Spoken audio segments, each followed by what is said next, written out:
Hola, hola, bienvenido a mi canal, soy Nancy. Hoy voy a mostrarte cómo estuve realizando este hermoso florero utilizando estos dos botes de toalla higiénica.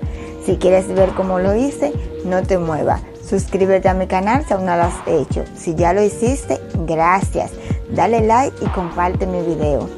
Para esta manualidad estuvimos utilizando estos dos botes de toalla higiénica, bolitas, pintura en spray, pegamento, silicón y es 6000.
Gracias por suscribirte a mi canal. Recuerda que estamos en Instagram como @de como espacio de Nancy y @espacio